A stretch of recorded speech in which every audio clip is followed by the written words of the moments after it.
Olá, novamente estamos aqui com vocês que nos acompanham pelas redes sociais, pelo Facebook ou pelo YouTube.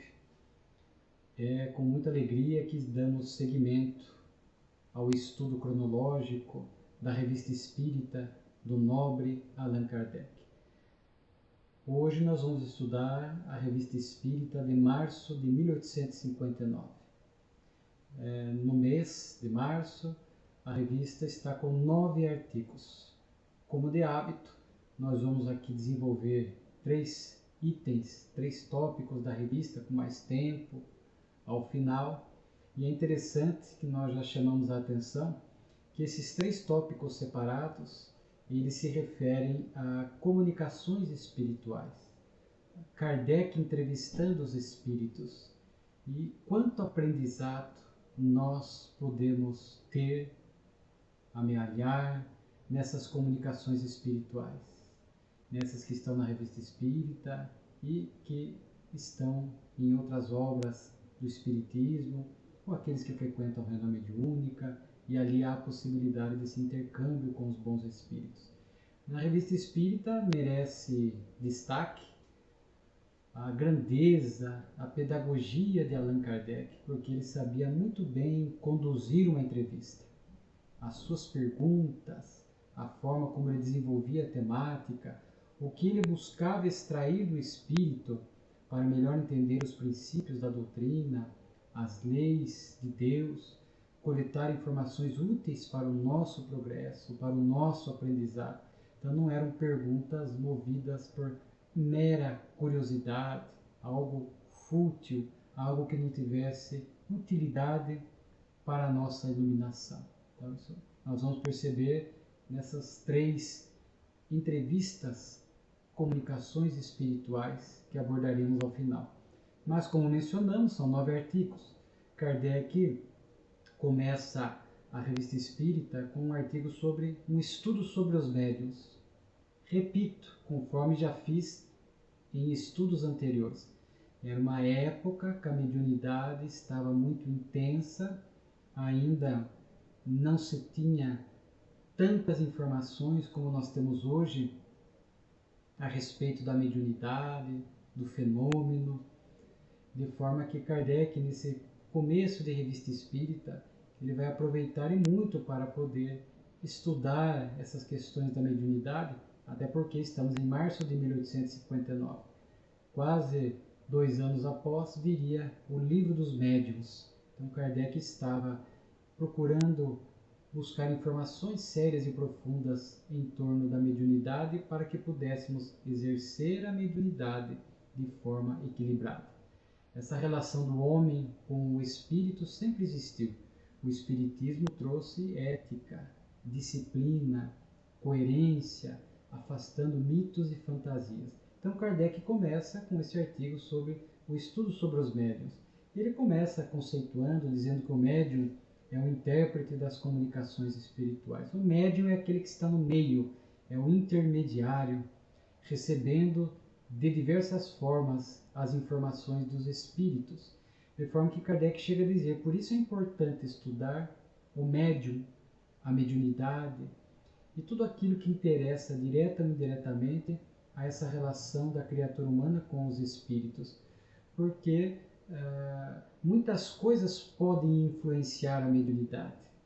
Há muitas orientações dos espíritos, influências, recomendações para que se possa ter um bom exercício da mediunidade e às vezes, por falta de informação, influências ou hábitos que se constroem em torno da mediunidade, que são hábitos perniciosos, que não santificam a mediunidade. Então Kardec fala que é importante estudar essas coisas que podem influenciar o médium, por consequência, a mediunidade. Kardec aqui refere-se mais à mediunidade ostensiva, aquela mais patente, mais visível, a psicofonia, a psicografia, a vidência, a audiência, materialização, etc. Mas ele fala dessas aptidões diversas, ou seja, este estudo das diversas mediunidades. O Livro dos Médiuns tem vários capítulos que vão esmiuçar muito bem esses tipos de mediunidade.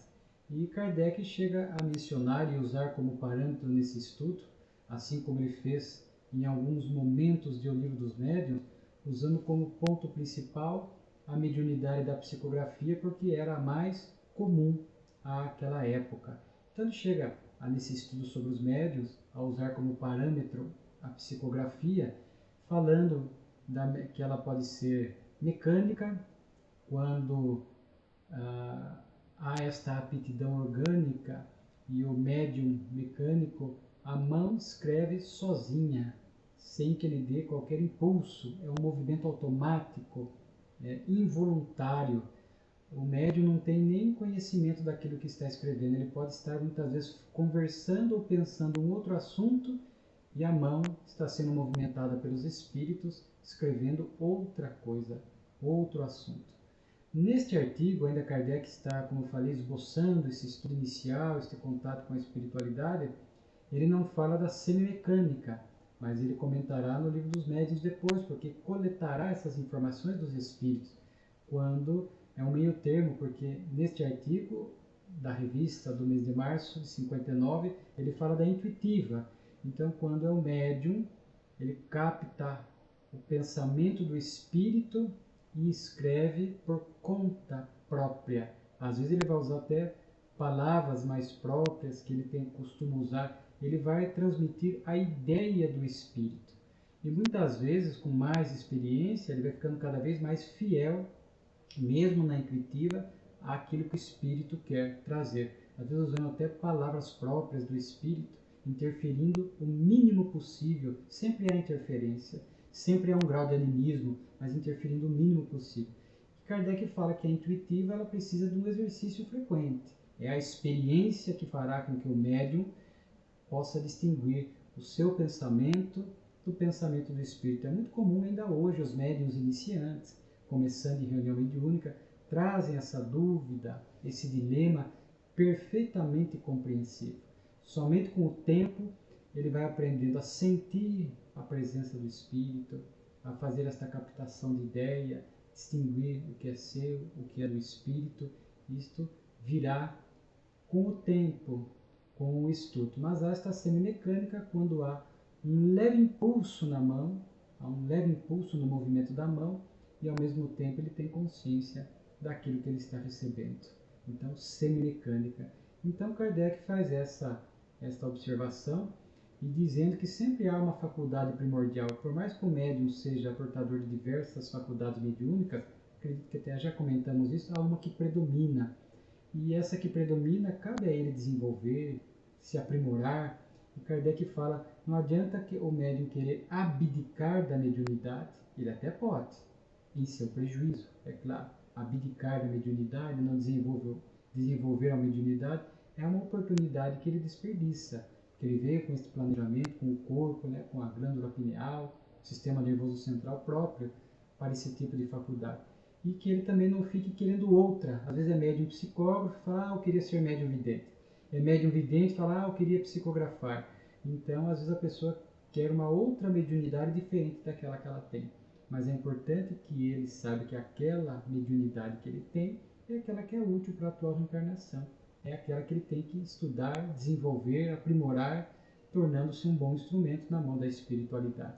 E nessa linha da mediunidade, o segundo artigo é médiuns interesseiros, onde Kardec fazia questão de denunciar isto.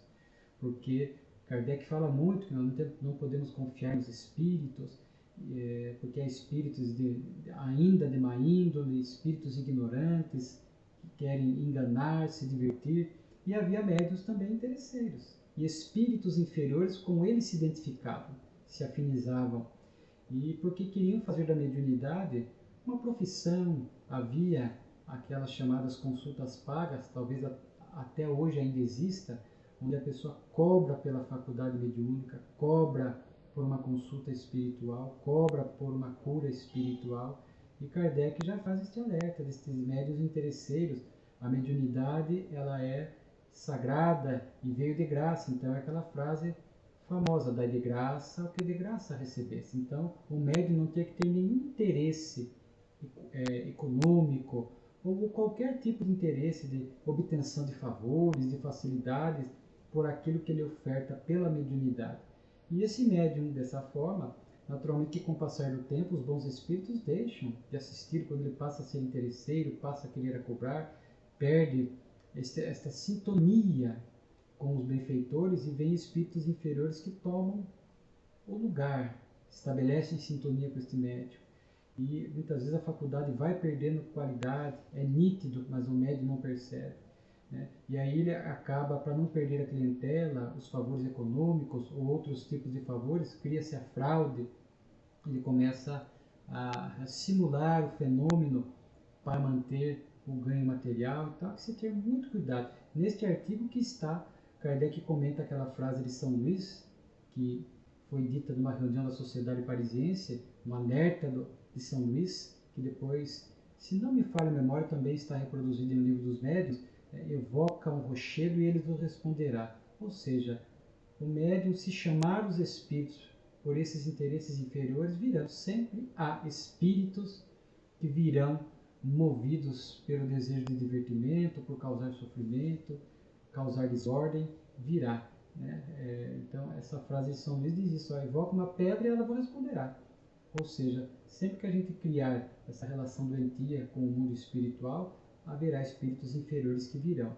Né? Então, Kardec chama atenção para cuidado com essa mediunidade interesseira. A mediunidade, diz ele, é algo para causar o bem, produzir o bem, e não para qualquer tipo de ganho. São médiuns que, quando assim agem, se complicam, acabam assumindo débitos morais, né, perante as leis de Deus. Kardec vai falar também do fenômeno de transfiguração, e aqui eu acho de uma grandeza extraordinária de Kardec. Às vezes, nas entrelinhas dos textos da Revista Espírita, nós vamos tendo contato com a grandeza moral de Kardec, a grande alma do codificador. Ele diz assim, que agora só ele poderia falar sobre a transfiguração, ele já tinha conhecimento do fenômeno, mas ele ainda estava coletando informações doutrinárias, que a Revista Espírita não era apenas um catálogo para divulgar fatos, alimentando meramente a curiosidade das pessoas. Então a Revista Espírita não era apenas para narrar os fenômenos, mas era também para explicá-los. Então Kardec, porque o texto do fenômeno de transfiguração ele é iniciado por uma carta de alguém que noticia de que uma moça tinha esta faculdade, ela tomava os traços, a voz, os gestos de parentes mortos, um fenômeno de transfiguração, diríamos assim, mais suave. E Kardec, então, após ouvir São Luís, traz essas respostas para explicar o fenômeno da transfiguração, que muitas vezes é uma mera contração nervosa. Portanto, às vezes a presença do espírito com a pessoa, esse contato perispírito a perispírito, faz com que esta ligação perispiritual entre ambos, o encarnado e o desencarnado, faz com que o encarnado tenha uma mudança nos seus traços. Assim, né, nos seus traços há uma contração nervosa, às vezes com a mudança de voz. Um exemplo desse é o Divaldo recebendo a psicofonia do Dr. Bezerra. Quem acompanha há anos vê que o Divaldo mudava um pouco os traços fisionômicos, a voz, até a postura um pouco mais arqueado. É um fenômeno de transfiguração ali que nós estávamos observando. Existem as transfigurações mais, digamos assim, mais potentes, quando muda a fisionomia da pessoa. Você olha para a pessoa e vê uma outra cara, uma outra fisionomia, mas isso é porque o seu perispírito se expande, se projeta, e como o perispírito ele é plástico, moldável, pela ação da mente, do espírito, ele vai tomar esta outra forma, e é como se ele se sobrepusesse ao corpo físico, e quem olhasse não enxergasse mais a face física da pessoa, mas a sua face perispiritual transformada, que se sobrepôs à face do corpo físico.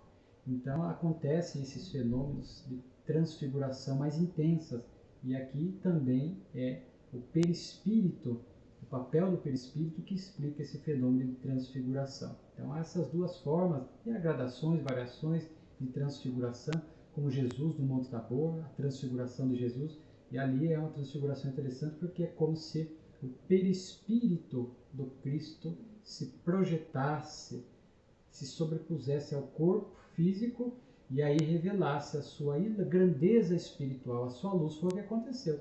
Ele projeta o seu corpo espiritual e os 3 discípulos que lá estavam conseguem agora identificar, então, Jesus faz questão de mostrar a sua luminosidade espiritual. E eles percebem, então, a grandeza espiritual do Cristo, conforme está narrado nos evangelhos, falando dessa luz intensa, mais clara do que o sol, conforme um dos evangelistas, né? Então é dessa forma que nós vamos entendendo esses fenômenos da transfiguração. Tem um artigo de Atribes, que são os ataques que o Espiritismo receberia. Mais uma vez Kardec mostra a sua grandeza, que não rebateria todos os ataques. Ele se reporta àquele artigo Polêmica Espírita de novembro de 58 que nós estudamos, quando ele demonstra uma grandeza. E neste artigo aqui o que me chamou a atenção é Kardec dizer assim: a nossa vida é de trabalho até no repouso. Então não temos tempo para entrar em discussões inúteis, ataques bobos, levianos, que não levam a nada. Kardec, conforme vimos nesse item Polêmica Espírita de novembro de 58, sabia quando era o momento de fazer a defesa da doutrina espírita, quando havia uma distorção grave, alguma coisa nesse sentido. Então ele tinha muito equilíbrio. E mesmo quando ia fazer a defesa, com muita educação e amorosidade. Tanto que aqui ele diz algo que me chamou muito a atenção. Não queremos para eles, aqueles que fazem o ataque ao espiritismo, à pessoa do codificador, o mal que eles nos procuram fazer. Essa é a moral espírita, diz Kardec. Não querer o mal para aqueles que nos fazem mal. A moral espírita, que é a moral cristã. Então, que é a moral da tolerância, do perdão. Veja só Kardec. Então, podem atacar o espiritismo e a mim. Mas eu não quero mal, não desejo mal para ninguém, não desejo mal que eles me querem, que eles me desejam. Então, vejamos que a grandeza de Kardec, que não expressava nenhum grau de animosidade ou de ódio em relação àqueles que faziam os ataques, né? Então é algo que merece registro. E aí finaliza a Revista Espírita com palestras familiares de além-túmulo. E no final, Plínio, o Moço, que também é diríamos ali, uma evocação, é uma comunicação espiritual, embora não esteja dentro da seção do item Palestras Familiares de Além-túmulo. Kardec traz 4, né? A senhora Paul Gaimard, senhora Renaud, e Tote, chefe tahitiano, um doente. E, por fim, Plínio, o Moço. E nós gostaríamos de destacar a primeira comunicação do Paul Gaimard. Nós vamos trazer apenas um item por comunicação, para não ficar extenso. Deixo aqui o convite para que vocês possam ler, sempre ler na íntegra a Revista Espírita. É muito importante estudar lá e ler os textos, porque aqui nós fazemos uma síntese, é algo muito rápido às vezes, né? Então vale a pena a leitura e a reflexão. Paul foi um médico da Marinha, um viajante naturalista, e numa das perguntas que Kardec dirige a ele, a questão 15, ele vai comentar que na sua penúltima reencarnação, portanto anterior a esta em que ele foi Paul Gaimard, ele teve família e a fez muito infeliz. E teve que expiar isso duramente. E na última reencarnação, como Paul, Kardec faz uma nota dizendo que ele morreu aos 64 anos de idade, solteiro, e não constituiu família. E ele muitas vezes fez menção de que ele tinha o desejo de constituir família. Então vejamos que interessante este ponto que eu separei. A família é uma bênção na nossa vida. Sabemos isso, né? Oportunidades de reencontro, de reajustes, enfim, a família é esse laboratório de reajustamento. E constituir uma família, buscar um parceiro, uma parceira, a opção pelos filhos, é algo abençoado, é realmente dar continuidade à família. A família é muito importante para o espírito, para todos nós, é uma bênção. Mas muitos não sabem aproveitar as bênçãos da família. Às vezes agem ali no seio familiar, aqui especificamente vamos falar de relação conjugal, filhos, uma família ali onde a pessoa forma, procurando uma parceria afetiva, depois constituindo um lar, às vezes a vinda dos filhos, de um filho ou mais filhos, e ali constituindo um lar. E às vezes o ser que ali está, o cônjuge, ele não valoriza isso. Ele adota a postura de traição, de abandono, às vezes abandona literalmente, sai, deixa no abandono, ou às vezes convive, mas não está presente, é um abandono afetivo, e muitas vezes uma agressividade, uma intimidação psicológica, causando nessas situações todas muitos prejuízos, muitas dores emocionais àqueles que estão compondo a família, causando muito sofrimento e assumindo débitos morais. Né? Aqui nós demos alguns exemplos, mas há várias formas, né, dessas atitudes de desamor, de desrespeito entre os cônjuges, que muitas vezes tem consequência na vida dos filhos, direta ou indiretamente. E foi o que aconteceu com Paul. Na vida penúltima reencarnação, não valorizou a família e ele passou por uma expiação dura, certamente no mundo espiritual, antes da última reencarnação, e nessa última reencarnação, vejamos só a expiação, porque ele veio para uma expiação afetiva. Ele desejava constituir família, mas não conseguiu. Veja só que interessante isso. Às vezes acontece essas expiações afetivas. A pessoa se esforça, às vezes até inicia um relacionamento, mas não vai à frente, não consegue constituir ali uma família, tenta, não consegue, não dá certo. Às vezes podemos estar diante dessa expiação afetiva. Não é sempre uma expiação afetiva, muitas vezes poderá ser uma expiação afetiva, para que o espírito agora aprenda a refletir sobre a importância da família, da relação saudável com os familiares, do amor. Veja só, quando ele teve família no passado, não soube aproveitar, desrespeitou e causou sofrimento, traição, abandono, agressividade. Agora que ele quer ter, não consegue, para que ele, espírito, possa entrar em profundas reflexões para aprender a valorizar a família, para que, quem sabe, numa próxima reencarnação, ele tem a oportunidade de constituir família e agora agir corretamente. Olha a grandeza da lei de Deus, a grandeza da lei de ação e reação, da reencarnação. Então Deus propicia ao espírito a oportunidade de refletir acerca do erro, experimenta a expiação, cai em si, faz um aprendizado. Há alguns espíritos que precisam repetir expiações várias vezes, porque na expiação ele continua rebelde, age errado, cria uma nova expiação. Há espíritos que precisam de mais tempo e passam por mais sofrimento e mais expiações, mas num dado algum, para alguns basta uma, mas num dado momento caia, entre aspas, a ficha. Ele começa, portanto, a fazer o aprendizado, como Paul, a família é importante, não posso mais desrespeitar. Aí na próxima ele vem e possivelmente já acha dentro de um padrão mais equilibrado, mais esperado, de alguém que está constituindo família e tem deveres, responsabilidades dentro daquele cenário familiar. Essas expiações são complexas, por isso para nós também vale refletir sobre o nosso comportamento dentro da família, enquanto marido, enquanto mulher, enquanto parceiro, parceira, em relação aos filhos, se nós realmente estamos aproveitando as bênçãos da família, a convivência, o diálogo, a amizade, a amorosidade, a educação adequada, para que não compliquemos os nossos e os passos deles ao longo da reencarnação. Que veja que interessante, talvez seja uma das poucas hipóteses em que nós seremos corresponsáveis pelos deslizes morais do próximo.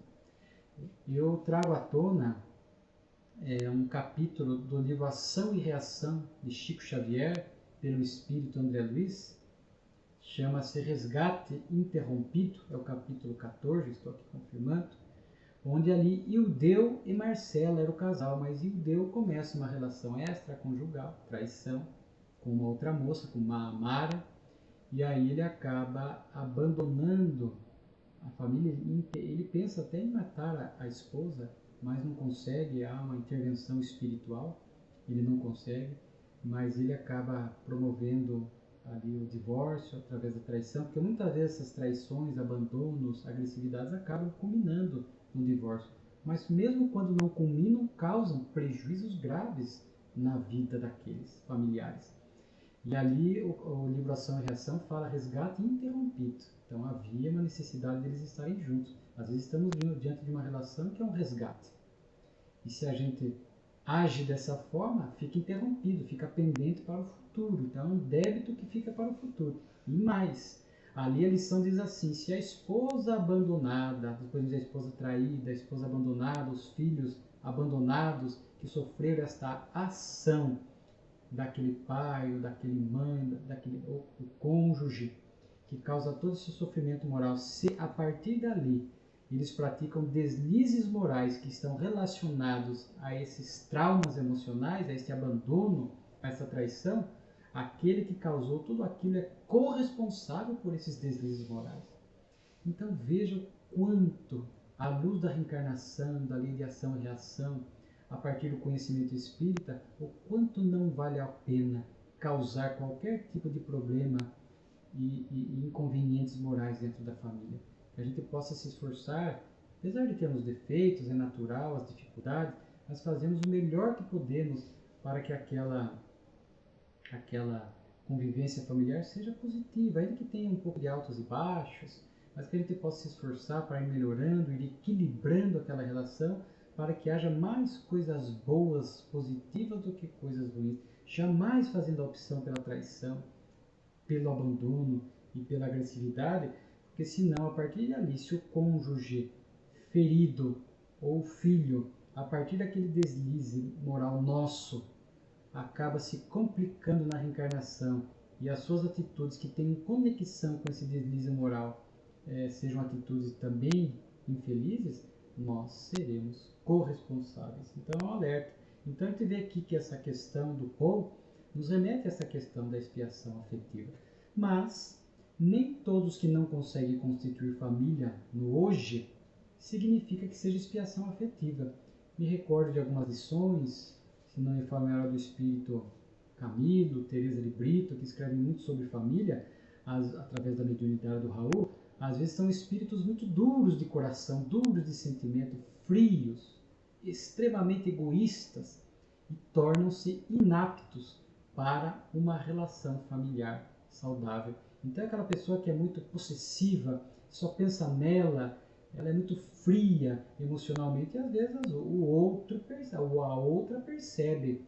E nessa fase de enamoramento, de um conhecer o outro para uma futura constituição de família, o outro percebe esta frieza de coração e rompe a relação. Então, às vezes, esta dureza de coração, frieza de sentimento, vão ocasionando esses rompimentos e a pessoa não consegue constituir família.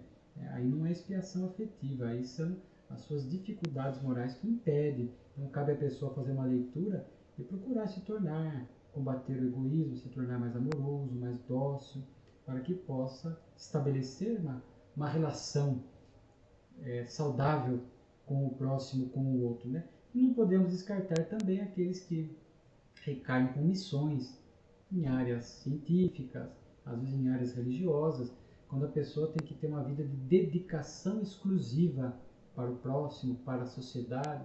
São almas que trazem compromissos maiores e optam por não ter relação conjugal, a fim de que possa se dedicar exclusivamente àquela missão. Conhecemos vários casos assim, de pessoas que veem, Madre Teresa, Francisco Cândido Xavier, Divaldo Franco e outros que vêm com essas missões grandiosas e vêm para realmente uma tarefa em que uma eventual família poderia ser um fator, não que a família seja um obstáculo, mas os compromissos, a pessoa não poderia agir de forma tão livre nos seus compromissos relacionados à missão abraçada, tendo às vezes uma família para sustentar, filhos para cuidar, etc. Então vejamos aqui uma questão do Paul Gaimard, quanta reflexão nos trouxe sobre essas questões, portanto, da família, da valorizar a família, dos dramas que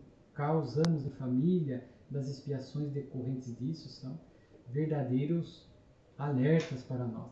Numa outra comunicação da senhora Renaud, na questão 39, Kardec vai tocar num assunto interessante, perguntando a ela sobre a ocupação que ela tinha no mundo espiritual. Ela foi uma sonâmbula, uma médium sonâmbula, né, aqui na Terra.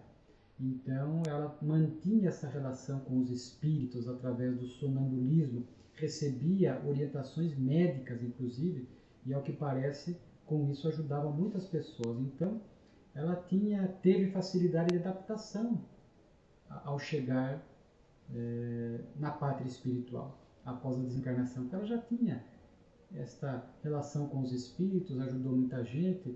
E Kardec pergunta para um espírito como ela, que está num padrão de equilíbrio, não é um espírito que está em sofrimento, e não é um espírito visionário, nós poderíamos dizer assim, um espírito numa situação intermediária, numa situação boa.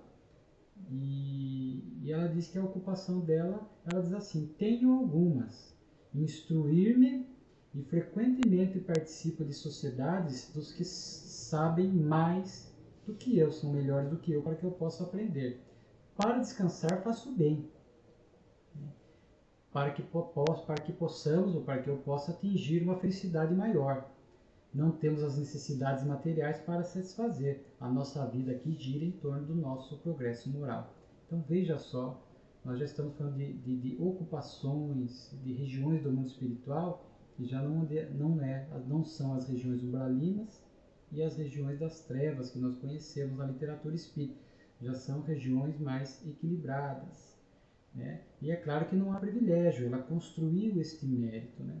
Então a gente vê esta ocupação dos espíritos que já estão adaptados ao mundo espiritual, têm consciência da lei do progresso, do aprendizado que devem continuar fazendo no mundo espiritual, porque o progresso se dá tanto aqui na Terra, durante a reencarnação, como também na nossa pátria espiritual, no mundo espiritual. E o conhecimento espírita é muito importante, porque ele já vai nos falando a respeito dessas ocupações, desses afazeres, para que desde já, ainda enquanto encarnados, nós possamos adotar esses hábitos saudáveis. Porque são duas situações totalmente diferentes. Eu tenho péssimos hábitos, não tenho bons hábitos e venho a desencarnar. Vou sofrer no mundo espiritual, posso me arrepender, sou socorrido e vou para as regiões intermediárias. E lá eu vou ter que começar a construir novos hábitos, bons hábitos. Vencer os velhos condicionamentos, começar a aprender sobre essas informações relacionadas à vida espiritual, às leis de Deus. Agora, se eu já tenho este hábito aqui na Terra, eu desperto, não preciso passar por nenhum sofrimento, vou direto a essas regiões intermediárias por merecimento e lá eu dou continuidade àquilo que eu já estava acostumado a fazer na Terra. Então, se eu gosto de estudar, se eu gosto de ler, se eu sou um bom trabalhador espírita, eu estou no estudo, estou nas palestras e adoro estudar, leio em casa, chego do lado de lá, eu vou dar continuidade. Eu levo este ímpeto, este desejo, esse desenvolvimento intelectual adquirido e lá é continuidade. Eu vou continuar estudando lá, que era o que a senhora Renaud fazia. Ela estudava, conversava com espíritos que sabiam mais do que ela para que ela pudesse adquirir conhecimentos novos. Eu achei interessante ela dizer assim, que na hora do momento do descanso ela fazia o bem. Eu me recordo de uma frase do Raul, onde ele dizia que descanso para os bons espíritos é mudança de atividade. Não há ociosidade para os bons espíritos. A hora que eles necessitam de um repouso, eles vão fazer uma outra coisa. Uma mudança de tarefa, né?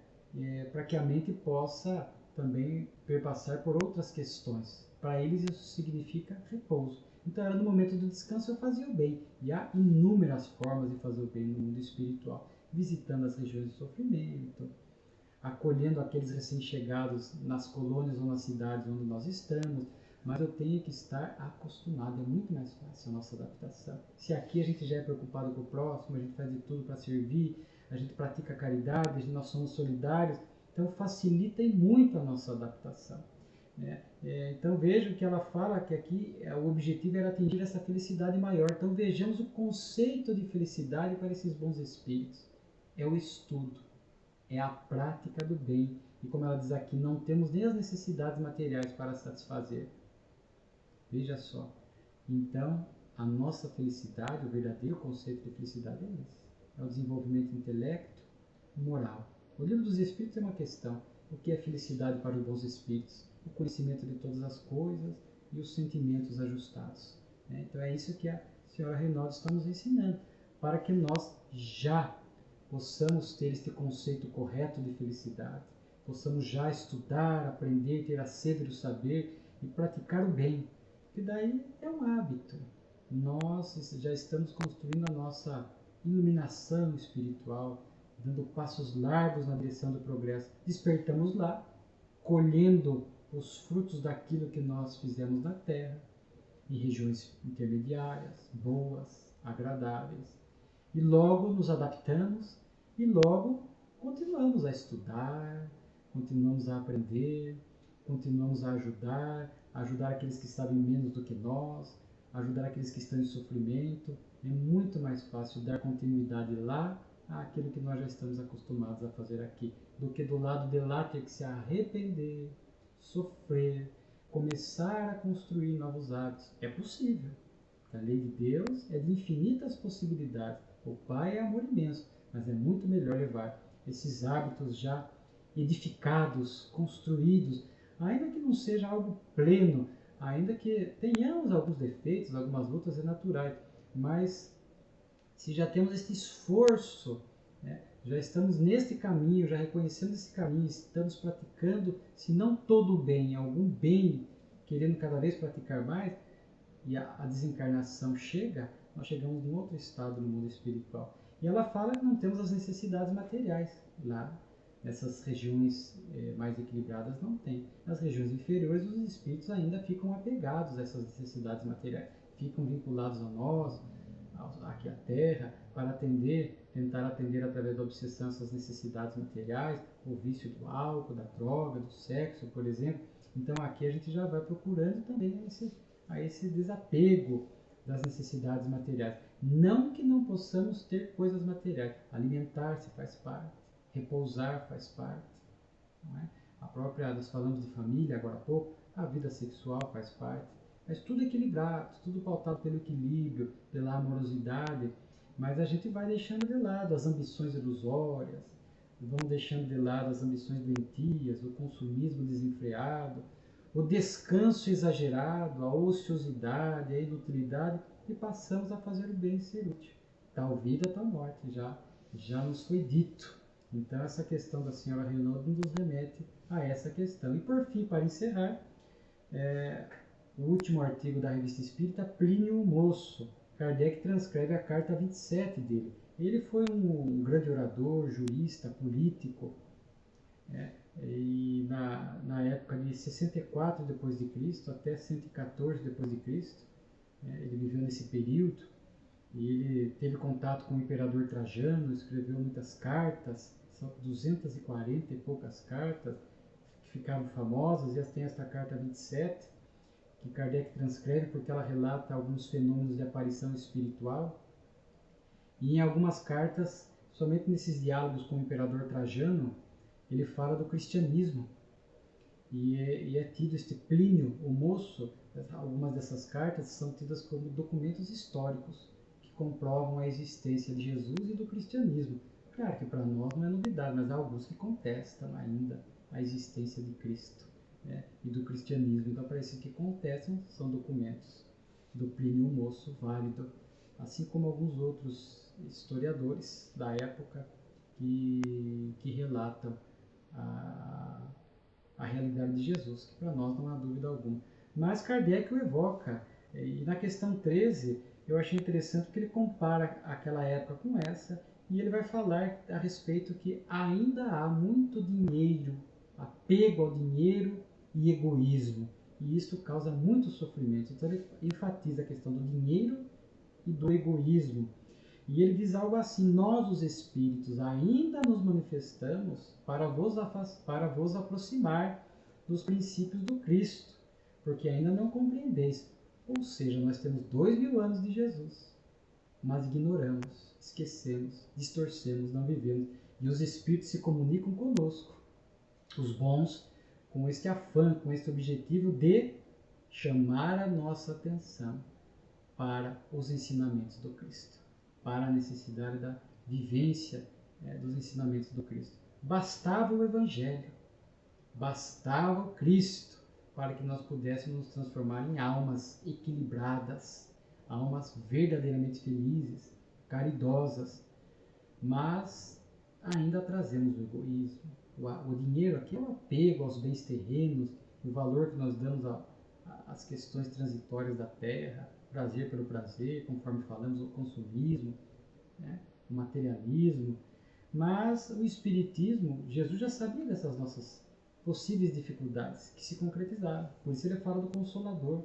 E na questão 627 do Livro dos Espíritos, quando se pergunta, já que temos o Evangelho de Jesus, qual a importância do Espiritismo, os Espíritos dizem, porque ficou esquecido, ficou ali desprezado. E agora Jesus falou por parábolas muitas vezes, e agora chegou o momento de nós, os Espíritos, falarmos de forma mais clara e objetiva, para dissipar a ignorância, para que ninguém possa pretextar ignorância. Então vejamos a presença dos Espíritos sempre na história da humanidade, alertando, apontando falhas, convidando para um pensamento mais alto, para uma vida mais espiritualizada. Sempre houve.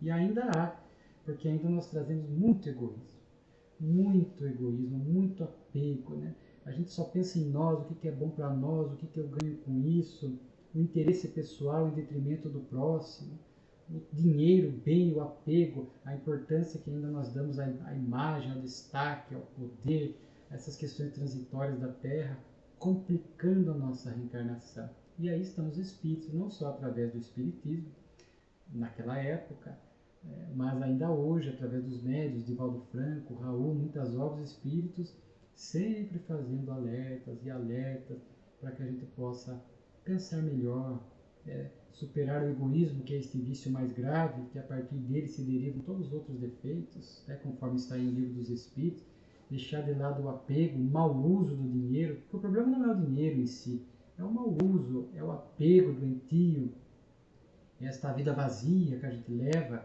somando egoísmo e apego, dinheiro, bens, aí a gente vê o número de depressão, de ansiedade, de vazios da alma, de ociosidade, que trazem muito prejuízos a nós.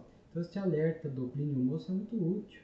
E a gente vê aqui a grandeza dos bons espíritos, que por amorosidade, de forma incansável, sempre esclarecendo a humanidade, esclarecendo, alertando através das vias da mediunidade, que sempre existiu médiuns, eram tidos como os feiticeiros, bruxos, pitons, pitonisas, o nome que queira dar, mas os espíritos sempre vieram, os bons, nos alertar para essas atitudes equivocadas que nós tínhamos, e muitos de nós ainda estamos tendo. Daí até hoje, a utilidade do alerta dos espíritos para que possamos ajustar o nosso comportamento aos princípios cristãos, aquilo que Jesus nos ensina, a prática do bem, a nossa essência divina.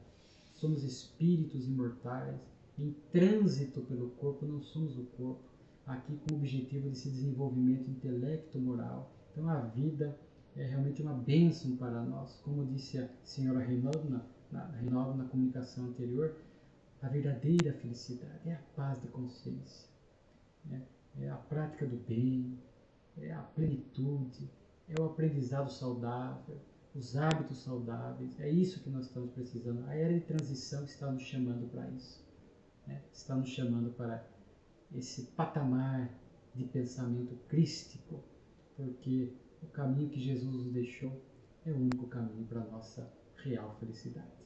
Então essa é as abordagens que gostaríamos de fazer, e agradecemos a vocês que nos acompanham. A Revista Espírita, de fato, é algo inestimável, grandioso. E retornaremos com o próximo vídeo, dando seguimento ao estudo da Revista Espírita. Muita paz a todos.